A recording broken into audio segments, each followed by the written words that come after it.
Okay, quick yard update this morning, Labor Day 2020. So I've got a Dorset apple here. It's losing many of its leaves. Its old growth is going to fall off. But you can also see new growth being generated, and that is natural here in the Phoenix area. So don't freak out when you see your tree shedding. Fig, new growth right now. Watermelon doing great. This is one of my favorite varieties of watermelon. It's a natural Sonoran Desert adapted native seed search Tahana Autumn yellow meated variety. You can see the ants, those are my pollinators. And there you go, there's a sweat bee that's visiting these flowers too, you might have seen. So those are my pollinators, because all the carpenters are gone. I haven't seen any carpenter bees.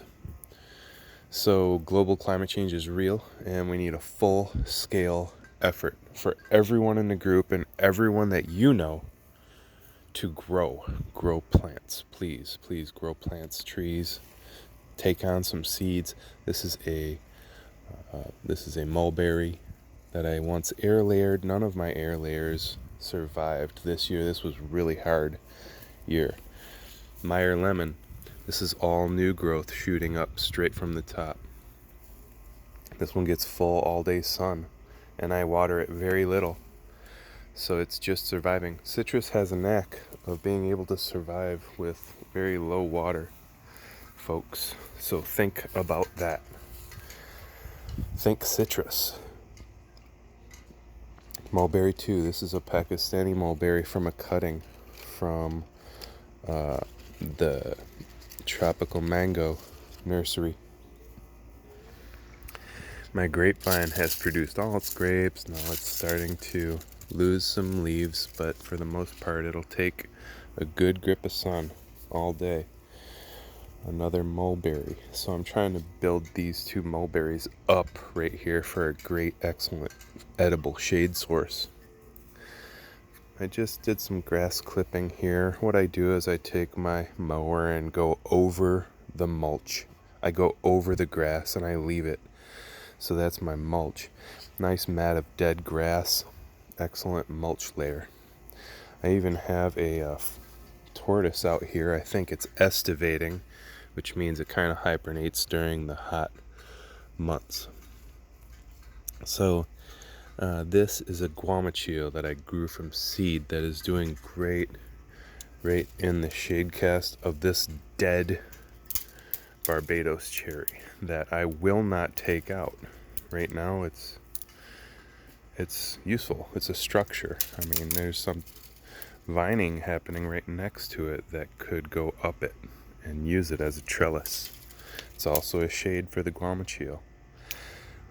So there's lots of reasons why you want to just let that biodegrade on its own. Okay, moving this way in my yard. I've been struggling with this strawberry guava. It's exhibiting what's called dieback disease.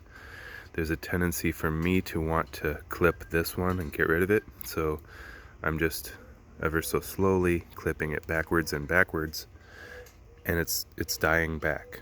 So that's not good. So what I'm gonna do now is just leave it, let it go to nature. Hopefully this dead portion is able to resist that dieback and these leaves stay until it gets cooler and it starts to exhibit new growth. Bamboo, this particular transplant lost two, but this one is green and this one is green, so hopefully this particular set survives. That would be great. A little water feature that I fill, which collects algae. So it's natural algae. After sitting for a little while, no mosquitoes have been forming in it. I decant it, so I fill it up and it spills over, so it decants any of the mosquito larvae that may form in it. So it just spills over right there, and it actually feeds this area some algal water. So this is a mandarin orange that was given to me, I believe Ayu But yeah, it's doing great. Loves this spot. Another fig behind it. Sugar cane, couple Barbados cherry. Gratis somebody gave to me. Pomegranate, fig. So 2 mangoes coming up from seed in this spot. This one behind it. I've got Okinawan sweet potato just sprawling along the surface back here. There's a variety of different pumpkins that I've grown that have stayed. This is a goji berry cutting from last year, and look at it now. Whew, it's almost 7 feet now. Pakistani mulberry here, under here. This is a Shangri-La graft that is doing exactly what I wanted it to, shading the southern part. So it's going to really blow up this area and shade trunk, so I don't have to rely on the white paint. Recently planted gourds and other things. I planted some things in here. You'll start to see those overtake the light. More gourds, radishes. There's even some sorghum in there. So there's lots of different things inside there that will eventually kill the grass away because it's taking all of the light. I got a neem tree from Lily's for 15 bucks. It's loving this spot. Much better than the full exposure to the sun out front in the rocks, which it succumbed this year. I had 3 trees die out front this year. Very bad year. The sustained triple digits above 115 was just killer on them. And there's no amount of watering that you can do, no consistent watering that you can do to save them, because root rot will set in, nematodes will kill it, and it will just simply die overnight. That's what happened. So it's just a constant process of growing and regrowing. Mini Olotangelo, pomegranate. There's a Royal Poinciana from seed back there. This is a Japanese goji berry. Got some Ruella right there. Those are very easy to propagate, apparently. Given to me by Doug Tozier. So those are, pay it forward, folks. Just take clippings and root them and give to other people. Here's a rootstock citrus tree that I'm nursing along. This will be a rootstock tree that I'm going to grow for the purposes of air layering and further propagating to make free citrus trees for everyone in the group. We're talking about over the course of time. So I'm not going to be able to give out orders next year. But my hope is that over time, I'll be able to exponentially grow citrus trees for folks and give. East Indian Jujube right there. It's really doing well right now. It's got a lot of new growth on it. Anna apple looking very shaggy. So all this dead growth is going to fall off and create more mulch. But you can see through here there's new growth emerging. And that is what I'm aiming for. There is a bay laurel back there that looks really bad right now, losing its dead growth, but it has new growth on it too. Moving this way, I'm losing my passion fruit vine. I planted a moringa here, planted a pineapple in the ground.